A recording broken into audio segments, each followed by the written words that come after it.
parce que Doha ne finira pas le problème de la RDC, ne finira pas, ne résolvera pas la crise en RDC.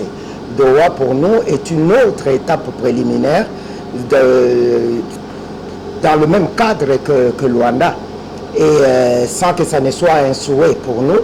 Et je pense que ça va finir quasiment de la même façon. Parce que le problème de la RDC, la crise que nous vivons chez nous aujourd'hui, va au-delà de cette vision courte que nous constatons aujourd'hui de la part des animateurs qui traitent de la question. Et notre question, notre crise est beaucoup plus complexe et devrait être vue aussi dans un plus large spectre que de diminuer la question de la crise en RDC en la seule personne du M23 et de Kagame. L'erreur que nous avons commise en Angola avec le processus dit de Luanda, et nous savons comment ça a fini. Si nous ne nous résolvons pas aujourd'hui à comprendre que la crise dans notre pays doit être prise globalement, analysée à fond et y apporter en interne d'abord des propositions, des solutions qui vont nous conduire à la création d'un front commun en interne avant d'adresser la question sur le plan sous-régional et international. Donc, Doha comme une des étapes préliminaires et qui risque de nous faire perdre encore beaucoup de temps. Nous saluons quand même la volonté de ceux qui nous gouvernent de chercher des réponses à nos problèmes, mais lorsqu'ils cherchent mal, il est de notre devoir de les orienter. La question, ce n'est pas forcément une table ronde. La question, c'est de créer un cadre. Comment on l'appelle ou quoi? D'abord, et avant de créer ce cadre, il faut d'abord finir par comprendre où nous sommes et à quoi nous faisons face. Et si ceux qui nous dirigent arrivent à comprendre la crise que nous traversons dans notre pays, ils créeront le cadre idéal. On ne peut pas être là. Les gens crient du matin au soir, depuis des années, et vous vous obstinez à suivre la même voie qui a toujours échoué. Est-ce qu'il faut vous rappeler toujours que Bunagana était juste un petit point, une petite tâche qu'on aurait pu effacer avec un coup d'éponge? Mais parce que les gens sont bornés, sont têtus, ils ne veulent pas comprendre, ou carrément, il y a un autre problème là-dedans. Donc, ça dit que ce problème, il faut dépasser le cadre des émotions. Il faut dépasser le cadre de la singularité. Il faut voir, il faut dépasser le cadre sectaire. Nous avons parlé de Luanda. Nous vous avons posé la question. Après Luanda, après que Kagame, qui est très rusé, sans en faire une éloge, et après qu'il ait avancé la question des FDLR, viendrait quoi après? Personne n'a voulu l'entendre de cette oreille. Et vous savez l'évolution qu'il y a eu. Et aujourd'hui, vous êtes toujours dans cette même dynamique qui échoue. Pourquoi vous ne voulez pas dépasser, pousser un peu les limites de votre réflexion? Non, c'est que vous restez là et que vous n'avez pas la capacité d'aller au-delà de ce que l'homme normal peut voir, penser. Il y a des tâches qu'on ne peut pas assumer dans la vie. Je suis désolé. C'est-à-dire que le gouvernement va jeter le pont entre le pouvoir en place et le groupe M23 est allié pour des discussions beaucoup plus larges. C'est-à-dire, puisque le gouvernement avait dit qu'il ne parlerait pas à ce groupe rebelle, et aujourd'hui, on l'appelait, vous pouvez sentir ma difficulté de nommer ce groupe-là. Parce que nous avions une image de ce groupe avant, et nous lui avons donné une autre image. Et cette nouvelle image, qui est attachée ou rattachée à ce groupe, c'est ceux qui nous gouvernent qui viennent de la leur donner. Alors que la chose était beaucoup plus facile hier qu'elle ne l'est aujourd'hui. Alors il faut se mettre à l'évidence. Aujourd'hui, il faut, et à Doha, nous pensons que c'est ça qui va être fait, il faut maintenant créer ce cadre-là. Peut-être qu'ils vont discuter entre eux sur des conditions qui ne concernent que eux deux, ces deux groupes-là. Mais au-delà de ça, quand ils se seront mis d'accord sur certains points de dissidence entre eux, il va falloir qu'on revienne à la famille.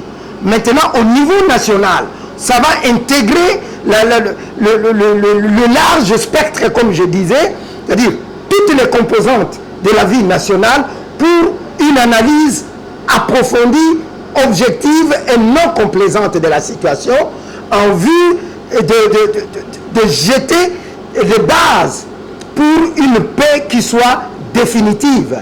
Et pour cela, il faudra ce cadre-là et il faudra des règles à établir de telle sorte qu'on mettrait en mal quiconque voudra récidiver ou tomber encore une fois dans ce que l'on aura décidé pendant ces temps. Mais cela ne se fera pas à Doha.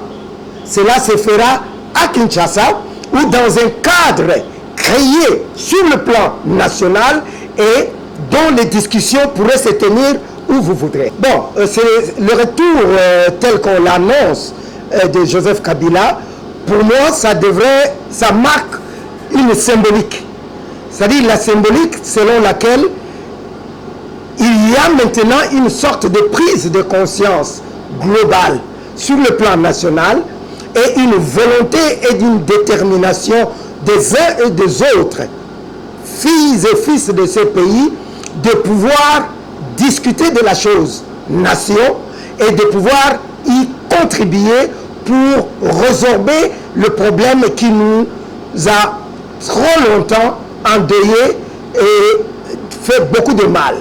Et que Joseph Kabila, après 6 années de silence, se soit résolu à briser son propre silence et à lever l'option de pouvoir contribuer ou participer à nouveau à la vie de la nation. Je ne dis pas qu'il ne le faisait pas, parce qu'il est dirigeant ou tête d'affiche d'une grande composante politique de notre pays, mais qu'il se soit décidé de parler ouvertement, de prendre la parole et de décider de revenir sur la scène et de contribuer, je présume, de manière efficiente avec toutes les connaissances et les réalités que lui-même a vécues en tant que chef de l'État en son temps et qui a vaincu d'une certaine manière une certaine crise de l'époque, même si elle est plus aggravée aujourd'hui. Je pense que la conjugaison des énergies de Félix Tshisekedi, Joseph Kabila, Martin Fayoulou, Moïse Katumbi et au-delà de tout, la société civile avec l'ECC et la CENCO en tête, parce qu'ils ont fait preuve de résilience dans leur lutte pour le salut de la nation et la recherche d'une paix durable dans notre pays. Je pense que nous aboutirons à une solution acceptable pour tous. C'était le choix. Il est sorti par où? Il est sorti par où il a décidé de sortir. Il peut revenir par où il voudra. Et pour moi, ça, c'est facultatif. Ça n'a aucune importance par où Joseph Kabila rentre au pays. Mais aussi, s'il faudrait en parler, eh bien, là, ça va rejoindre ce que nous disions tout à l'heure. C'est une symbolique. Ça veut dire que Kabila ne tomberait pas du coup comme ça dans la partie... si on parle de la partie orientale est vaste. Ça part de Kisangani et toute la région là-bas jusqu'en bas. Et est-ce qu'elle va... Joseph Kabila... Vous savez, Joseph Kabila a constitué en lui-même une sorte de mythe dans sa pensée, dans sa façon de faire les choses, sans peut-être que ça ne le soit pour certains. Et il peut vous surprendre. Pendant que vous l'attendez à Goma, il descend par autre part. Mais quel impact cela devrait avoir? Moi, je trouve que ce qui compte, c'est quel peut être son apport. Parce que l'apport, il en a à donner pour la résolution de la crise en RDC. Et quand je parle de la crise en RDC, je ne vois pas simplement la question du M23, comme on les appelle. je vois la crise en RDC de manière globale et toute la partie orientale qui est à feu et à sang, et nous avons la partie ouest de notre pays aujourd'hui qui aussi est à feu et à sang, même si ça paraît d'une certaine manière comme une crise oubliée, et délibérément certainement, ou je ne sais pas moi pourquoi, et nous avons une crise sur le plan global dans toutes les grandes agglomérations de notre pays. C'est-à-dire que nous devons traiter cette question de manière, je le dis encore, globale. Revenir dans notre pays. Kabila peut revenir par n'importe où. Comme il était sorti, il est libre. Il est libre et ça ne doit pas... C'est vrai que c'est un ancien chef de l'État, c'est un grand chef d'une grande composante politique non négligeable de notre pays. Vous voyez où nous en sommes aujourd'hui. Et il a certainement donné un mot d'ordre où il s'est concerté avec les siens dans sa famille politique pour ne pas participer à la vie politique de chez nous pendant un temps. Nous voyons que ça patauge.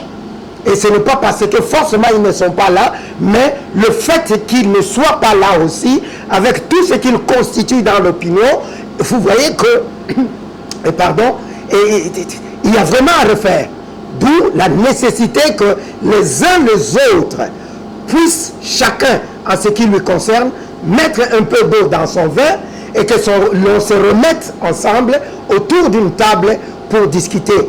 Tout le monde, je veux dire, tout le monde, là où il est, et avec tout ce qu'il a comme apport à apporter dans cette lutte commune pour que ces problèmes soient résolus définitivement.